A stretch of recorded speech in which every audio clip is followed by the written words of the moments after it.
올 한 해도 이제 딱 하루밖에 남지 않았습니다.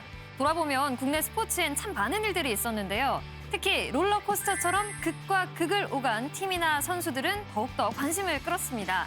국계자는 가장 떠오르는 게 뭔가요?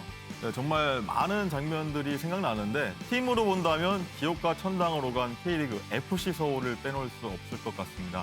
꼴찌였다가 마지막엔 파이널 B 최고 성적으로 마무리했는데 그래서 오늘도 특별한 분 모셨습니다. 네, 기성용 선수, 박주영 선수, 지동원 선수까지 유명 선수들이 많은 FC 서울이죠. 어떤 스토리가 있길래 국기자가 이렇게 소개를 한 건지 그럼 특별한 분을 빨리 만나볼까요? 스포츠야 출발!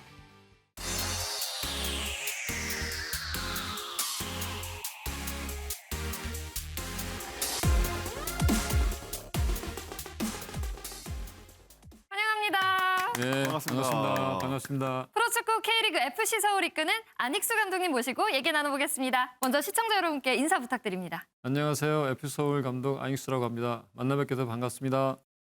지난 100일간 누구보다 쉼없이 달려오셨는데 결국 해피엔딩으로 마무리했습니다. 이제 좀 시즌 마치고 휴가 좀 즐기고 계신가요? 휴가보다는 내년 구상에 바쁜 한 해를 보내고 있고요. 올해 FC 서울 팬들에게 좀 실망적인 부분을 많이 전달해드린 것 같아서 기대를 하고 계신 그 부분을 채워드리기 위해서 많은 준비들을 하고 있습니다. 정말 일벌레로 유명하신데요. 시즌도 마치고 일종의 방학이라고 볼 수 있습니다. 좀 쉬엄쉬엄 해도 되지 않을까 싶은데요. 그 쉼의 시간들 때문에 사실은 FC 서울이 4년 동안 위기, 강등이라는 단어가 제일 어울리는 포지션에 있었고요. 이제 그 부분을 경험 삼아 이제 새로운 준비를 통해서 2022년에는 그런 단어보다는 기대감, 뭐 설렘 이런 단어적인 부분에서 좀 표현될 수 있는 팀으로 거듭나기 위해서 열심히 준비하고 있습니다. 결과론적으로는 해피엔딩이었지만 사실 어려운 상황에 놓인 팀을 덜컥 감독을 맡는다는 게 좀 망설여질 법도 한데요. 당시 이렇게 부임된다라고 했을 때 불안감은 없으셨나요? 불안감은 사실은 없었고요. 좀 부담은 됐습니다. 그렇고 이제 부담이라는 부분들이 제 명예나 뭐 그런 것이 아니고 FC 서울이 지금 이 상황에서 보여줄 스토리가 있는데 그런 부분들을 지속해서 2022년대도 K1에서 가능할 수 있을까? 그거를 제 힘으로 아니면 주변에 FC 서울을 사랑해주는 모든 분들에게 염원을 담아 기대감을 가져갈 수 있게 할 수 있을까 하는 이런 부분들이 많이 걱정이었었고요. 그렇지만 우리 선수들, 그다음에 프런트분들 또 항상 보이지 않는 곳에서 열심히 응원해준 팬분들 그분들의 어떤 그런 성원과 마음이 항상 저희를 향하고 있다는 생각이 들어서 그런 부분들을 헤쳐나갈 수 있다는 확신이 있어서 선택하게 됐습니다. 그리고 참 축하할 일이 좀 있습니다. 11월에 3승 1무 무패를 기록했고요. K리그 우승팀 전북과 나란히 최다 득점을 했습니다. 그래서 11월에 감독상을 수상하면서 시즌을 좀 아름답게 마무리했는데 먼저 축하 한 번 더 네, 드리겠습니다. 박수를. 예, 고맙습니다. 축하드립니다. 네, 고맙습니다. 이달의 감독상 받은 건 좀 작은 보상이라고 좀 봐야 될까요? 감독님에겐? 저에 대한 상은 아니고요. 저희를 각성하게 하고 그 안에서 반성하게 하고 그리고 힘들 때는 응원을 보내주시고 그리고 저희가 게으를 때는 질책을 해주시고 그 안에서 저희가 최소한의 성과인 B그룹에서 7위를 했다고 생각하고요. 그분들에게 주어질 수 있는 최소한의 어떤 답례 그렇게 말씀드리고 싶습니다. 감독님의 과거 감독 시절을 살펴보면 수비 축구다, 질식 축구다 이런 얘기가 있기도 했습니다. 그런데 이번에 11월에 전북과 함께 팀 최다 득점을 기록하면서 공격적인 축구에서 조금 달라졌다 이렇게 표현할 수 있을까요? FC 서울이기 때문에 지금 현대 축구의 트렌드를 이식해야 되고 그 안에서 한국 축구의 모델이 될 수 있는 그 부분을 제시해주는 의무가 있는 것이 FC 서울이라고 생각하거든요. 축구하는 여러 가지의 방법이 있겠지만 수비도 있고 공격이 있겠지만 그런 부분들을 다 적절히 조합해서 공수해서 모델이 될 수 있는 축구를 해야 된다 하는 책임감 때문에 FC 서울에서 이런 축구를 지향했고 거기에 중심에 이제 선수들이 있었는데요. 상당히 그 부분에서는 고맙게 생각하고 있습니다. 그래서 이제 F서울 저도 경기 가보니까 굉장히 이제 역동적인 축구. 예를 들어 전술 전략도 좀 세분화해서 많이 짜셔갖고 뭐 비대칭 전술도 하시고 다양한 전술을 소화하셨는데 공격 축구 이제 내년엔 더 기대할 수가 있을까요? 지금보다는 발전된 모습으로 더욱더 가야 되는 상황이고요. 그 안에는 이제 혁신이라는 단어가 있는데 모든 프런트와 스텝 선수들의 모든 생각적인 부분들이 혁신을 통해서 그라운드 내에서도 혁신이라는 부분들이 준비된 과정으로 어느 상황이든지 대처하고 좋은 스토리를 양산해내기 위한 준비들은 해야 된다고 생각합니다. 그럼 FC 서울의 반전 드라마를 하나하나 짚어볼까요? 지난 9월에 꼴찌였던 팀을 맡으면서 선수단과 대면을 했는데 당시 팀의 상태는 어땠나요? 저희가 염려하는 정도는 아니었고요. 사실은 외적으로는 그런 침체된 모습이었는데 내적으로는 함께 호흡을 같이 해보며 느낀 건데 역시 FC 서울이다. 그래서 그 안에서 기대감을 가질 수 있었고 이런 위기를 타개할 수 있는 한 기본이 됐던 것 같습니다. 엄하게 선수단을 좀 지도한다는 인식이 좀 강해서 자유분방한 FC 서울 선수단과 좀 관계가 괜찮을 수 있을까 하는 좀 우려가 사실 있었긴 했습니다. 특히나 이제 주장 기성용 선수와는 괜찮을까 이런 얘기가 좀 많이 있었는데 과거에 좀 오해가 있어서 기성용 선수와는 좀 트러블이 있을 수도 있다라고 했는데 또 이건 잘 푸셨나요? 그것이 오해라기보다는 와전인데요. 와전이다. 예, 이제 부산 아이파크스의 추억인데 박정우 선수가 올림픽을 다녀왔죠. 기존에 올림픽을 가기 위한 준비 과정에 있었던 선수와 올림픽을 다녀왔을 때 훈련하는 모습, 태도가 좀 바뀌었다. 예.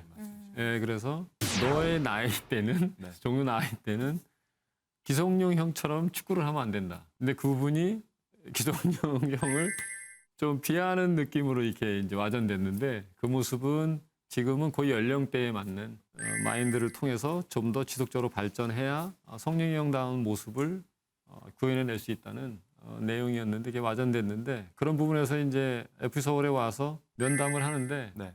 그 얘기를 하면서 한참 웃었습니다. 아, 두 분이서요? 네, 성룡이하고.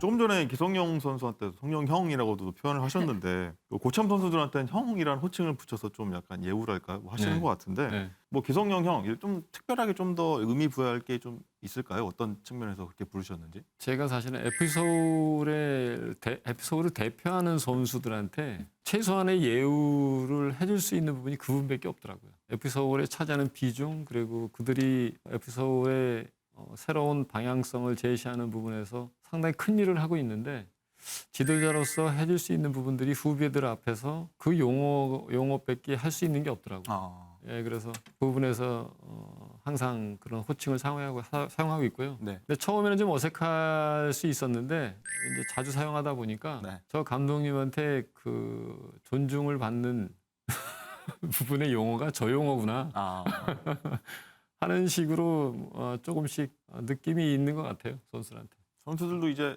형 감독님한테 형 소리 들으려고 열심히 좀 하겠는데요. 가끔 저기 상호형 그런 쪽도 있습니다. 나상호 형. 네. 좀 더 달라진 모습이 보이던가요? 뭐 그러다 보면 상호 형은 조금 연령대가 차이가 나는데 미안 그러고 말죠.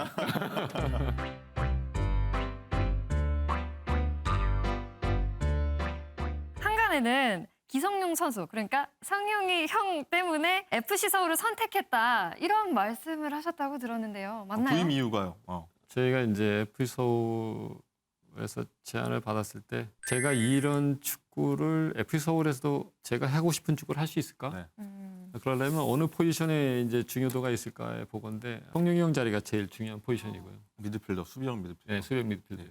저희 경기를 보셔서 아시겠지만 저희는 항상 동적인 플레이를 많이 이제 유기적인 플레이를 많이 요구하기 때문에 한 포지션에 국한된 선수들이 아니고 전체적인 상황 판단이 좋은 선수들이 그 안에 포진돼야만이 구현될 수 있는 축구여서 많이 고민했는데 첫째는 이제 성룡이 형 포지션이었고요. 근데 성룡이 형이 사실은 그때는 포지션이 거기가 아니었고 공격형 미드필더였는데 오스마르가 그 위치를 대신하고 있었죠. 네. 수비형 미드필더 자리를. 근데 거기서 제가 그럼 오스마르 형을 스토퍼로 내리고 성룡이 형 중심으로 움직이게 하고 그다음에 위에는 요한이 형을 중심으로 움직이게 만들면 그러면은 수비와 미드필더의 공격적인 부분들이 34살의 중심적인 선수들이 그 역할을 해나가지 않을까? 근데 그 중심에 성룡이 형이 있겠다. 그러면은 가능하겠다 싶어서 결정을 하게 됐습니다.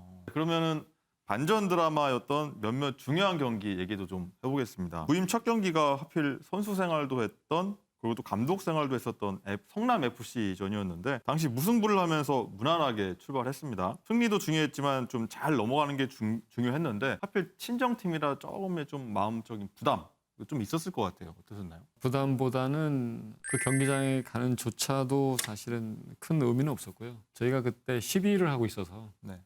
이 한 경기를 통해서 새로운 반전을 이제 가져와야 될 상황이었고, 그래서 그 안에서 오늘의 경기를 통해서 사실 훈련한 지 5일밖에 안 됐고, 그래서 오늘의 어떤 결과를 가져올 거며, 그다음에 이 안에서 다음 경기는 어떤 기대치를 가져갈까에 대한 사실 그 걱정과 훈련 뭐 이런 부분들이 그 안에 다 집약돼 있어서 그 부분에만 사실 많이 신경 썼었고, 크게 그 성남의 그 홍구장에 가면서도 크게 뭐 감흥이 없었습니다.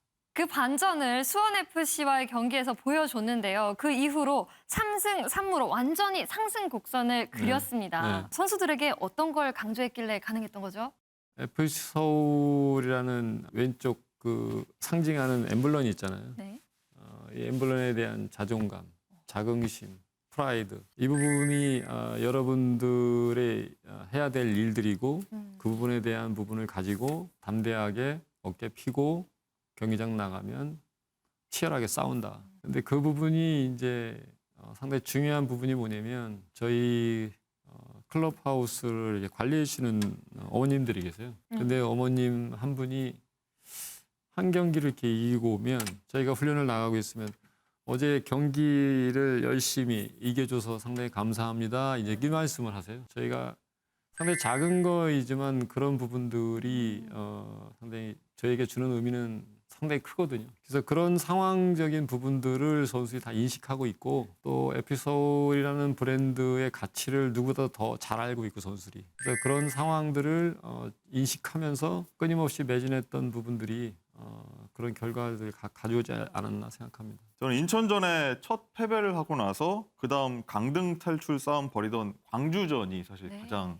기억에 남고 K리그 전체 올 시즌 통해서도 가장 기억에 남는 경기인데 개인적으로는 안익수 감독의 운명을 좀 뒤바꾼 경기라고도 좀 평가를 좀 하고 싶은데 감히 0대3으로 뒤지던 경기를 4대3으로 뒤집어 버렸습니다. 이런 경기가 또 나올까 싶은데 0대3으로 뒤질 때 솔직히 오늘 좀 어렵겠다 이런 생각도 좀 드셨을 것 같아요. 근데 3실점을 하는 과정들이 네. 상대가 잘해서 사실 저희의 문제가 대두되는 그런 실점 내용이 아니고요. 저희 선수들의 실책으로 나타났던 부분이어서 3대0이라는 스코어에서 크게 사실 느낌은 별로 없었고요. 그런데 이제 그 상황에서 이 부분을 어떻게 변화를 둬야지 하는 생각, 그 생각이 사실 집약적이었고요. 네. 그래서 그때 송룡이 형이 부상으로 빠졌고, 그래서 우스마루 형을 이제 그 포지션으로 포지션 변경을 했고, 그리고 시스템을 4-1-4-1에서 4-1-3-2로 바꿨죠. 그래서 공격적인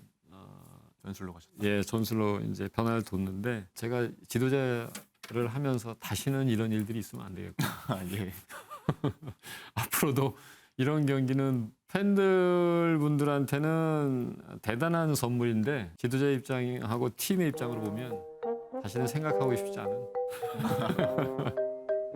과거 FC 서울을 감독을 2번 맡았던 최용수 감독. 최용수 감독이 이끄는 이제 강원과 맞붙게 됐는데 최용수 더비라고도 불렸습니다. 그때 좀 심정은 어떠셨나요? FC 서울이 과거 2번이나 맡았던 최용수 감독과 맞닥뜨리는 상황. 근데 두 팀이 저하고 사실은 그 최 감독하고 히스토리가 있고요.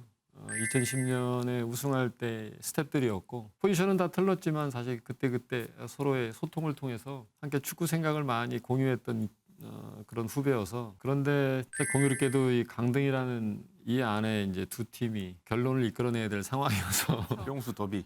그래서 참 부담스럽기는 했는데 사실은 저희 같은 경우는 강원보다는 좀 덜 부담스러웠었고요. 예. 근데 저희는 이제 그런 어떤 목표 제시보다는 잠실 경기장에서 저희가 이제 마지막 홈 경기여서 우리 홈팬들한테 그동안에 저희에게 쌓인 스트레스 그리고 그 기대감이나 여러 가지 그 열정적인 응원을 오늘로서 마무리되게끔 그래서 이 안에서 그들에게 그 스토리를 보여주자. 그것이 최대의 목적이었습니다. 네, 이렇게 시즌을 잘 마무리했고 팬들의 관심이 딱 한 개가 더 있는데 네. 이제 스토브리그죠. 최근 FC 서울의 간판이었던 박주영 선수와 이제 결별을 하게 됐습니다. 잔류 경쟁 때문에 미처 박주영 선수를 챙기지 못했다라고 좀 미안함도 표현하셨는데 서로 불편함은 좀 없으셨나요? 뭐 아무래도 좀 박주영 선수한테 마지막 경쟁이다 보니 마지막 시즌 경쟁이 있다 보니까 좀 충분히 기회를 못 줬잖아요. 제가 포항전 끝나고 오범수 선수 이제 은퇴할 때 하프라인에 이제 그 퇴장하는 범석이를 이제 안아줬거든요. 근데 그 모습을 사실은 이제 주영이를 그렇게 하려고 계획을 하고 있었어요. 네.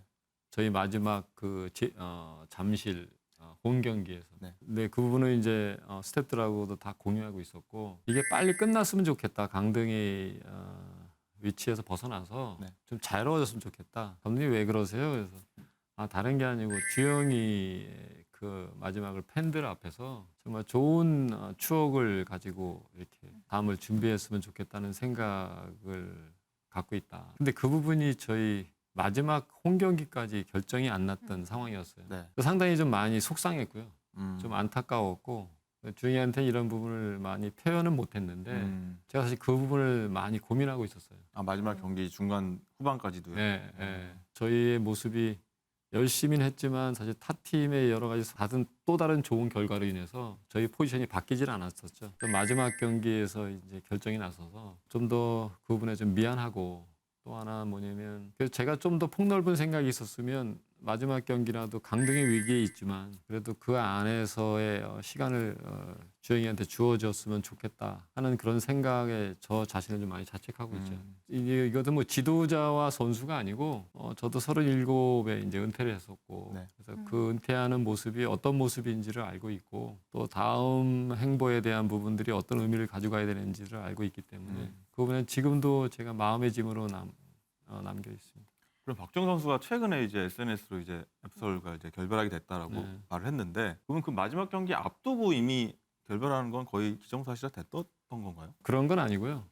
그런 건 아니고 이제 저희는 강등이라는 단어에 이제 위기라는 단어까지 겹쳐져서 네. 상당히 어려운 상황이어서 오직 18명 명단이 그 안에서 상대를 대적하고 그 안에서 결과를 계속해서 이끌어내야 되는 부분이 항상 주안점이 있어서 미처 이제 주의를 보지 못했던 거죠. 그러다 보니 자연스럽게 이제 선택의 범위가 좀 좁아졌었고. 공단에서 아예 빠졌다. 네. 아직은 제가 좀 덜 성숙한다는 느낌이고요. 좀 더 많은 경험을 통해서 더 많이 지도자로서 배움의 어떤 길도 필요할 것 같고 축구 선배로서의 어떤 폭넓은 생각도 필요할 수 있을 것 같고 그래서 이 부분을 통해서 저는 정말 많이 반성하고 있습니다. 한밤중에 톡 쏘는 스포츠쇼 스포츠야. 안익수 감독 모시고 얘기 나누고 있습니다. 이쯤에서 스포츠의 시그니처 코너죠. 맞다? 아니다. 가보도록 하겠습니다. 안익수 감독은 사실 박사 학위를 땄을 정도로 정말 학구파 감독이시잖아요. 제가 알기로는 항상 배움을 강조하고 우리 선수들에게 책을 읽고 발표도 해봐라 라고 했던 걸로 알고 있는데요. 여기서 질문 드릴게요. 올해는 못했지만 내년에 우리 선수들에게 책 읽고 많은 독서를 추천해주고 싶다. 맞다? 아니다. 아니다. 네. 제가 한번 질문한 적이 있어요. 저희 태석이한테. 이태혁 선수. 네. 이일용 태석이한테 선수 제가 아들이죠. 질문한 적이 있어요. 네. 쉴 때는 뭐 하니? 네. 독서요. 그리고 이제 또 상훈이한테 또 이제 질문을 해봤어요. 네. 너 쉴 때 뭐해? 그랬더니 책을 보여주는 거예요. 영어 공부. 많이들 준비가 돼 있고요. 예. 그리고 역시 에피서울 선수들답다. 뭐 실내적인 에피소드이긴 한데 영욱이한테 성룡이 형은 경기 전날인 호텔에 가는데 과연 룸에서 뭘 하시니? 예. 그래서 이제 질문을 했어요. 그러니까 영욱이 형이 미치겠어요. 왜? 그러니까 네. EPL 축구 봐. 한국 대표팀 축구 봐. 그다음에 상대팀 경기 봐. 우리 경기 봐. 매일 비디오만 봐요. 그래. 그래서 이런 부분에 대해서는 이제는 FC 선수들이기 때문에 네. 강조를 하지 않더라도 내면과 외면적인 부분에서 모두가 제시점을 줄 수 있는 노력들을 다 하고 있구나. 이런 생각들을 갖고 있어서요. 그래서 그런 것들이 보여지고 있어서 딱히 그 내용에 대해서는 제가 말씀을 안 할 것 같습니다. 감독님 옛날 별명 생각나시나요? 터미네이터. 네네. 워낙에 강건하고 딱딱하고 말 붙이기 힘든 그런 스타일이라서 이런 별명이 붙었었는데 요즘에는 익버지, 그릭스도 뭐 이렇게 별명이 붙었습니다. 요즘에는 좀 친근하고 온화한 이미지로 다가오고 있는데 나 안익수 감독 부드러운 남자가 되기 위해 이런 거다. 맞다? 아니다. 하나, 둘, 셋. 아니다요. 그런 목적은 아니고요. 네. 제가 어떤 기자님하고 이렇게 사담을 나누다가 네. 이런 대화를 한 적이 있어요. 예전에는 선수들이 패스 미스를 하면 왜 경기 준비를 저렇게 하지? 집중력이 왜 결여돼 있지? 노는데 너무 시간을 할애해서 경기장 내에서 저런 잘못된 판단을 많이 하는 걸까? 뭐 이런 생각을 했어요. 네. 근데 지금은 이제 생각이 좀 바뀌어서 이게 언제나 일어날 수 있는 일이야. 네, 그리고 뭐 볼을 이렇게 빼앗기면 다시 뺏으면 되지. 이 부분에서 특별한 의미를 가져가는 것보다는 그런 의미적인 부분을 가져가다 보니까 편안해지더라고요. 네, 그래서 자연스럽게 이제 그런 생각을 갖고 선수들하고 함께 훈련을 하다 보니까 그런 모습들이 보여지는 게 아닌가 생각합니다. 네, 안익수 감독과 많은 얘기 나누고 있는데요. 올 시즌 막판에 팀을 맡아서 1부 리그 잔류에 초점을 맞췄다면 네. 내년 시즌은 좀 정상적으로 좀 준비를 할 수 있는 상황입니다. 좀 어떻게 준비하실 생각이신가요? 지금도 이제 구단과 함께 이제 올해 여러 가지 상황에 대해서 리뷰해보고 새로운 보완점에 대해서 상의하고 개선점을 마련하고 있고요. 그런데 아직 그 진행형이기 때문에 네. 지금이 상당히 중요한 진행형이고 그래서 이 부분이 어떤 식으로 조직되냐, 구성되냐에 따라서 내년의 기대치도 거기에 맞춰 변화하지 않을까. 예. 그래서 지금 현재는 이제 그 리뷰해보고 새로운 개선점을 찾고 그 안에서 이제 조직 구성을 어떻게 할 거에 대한 부분에 대해서 많은 고민들을 하고 있습니다. 프런트와 함께. 뭐 예를 들어 예전에 최근에 좀 많이 좀 유행이었잖아요. 어떤 감독이 어떤 축구, 예를 들어 뭐 수비 축구다, 질식 축구다. 어떤 네이밍으로 좀 불리길 원하시는 게 있을까요? 항상 F서울 축구를 보면 설렘이 있다. 설렘 축구. 설렘이 네, 있다. 네. 그 설렘을 통해서 기대하게 하는 축구.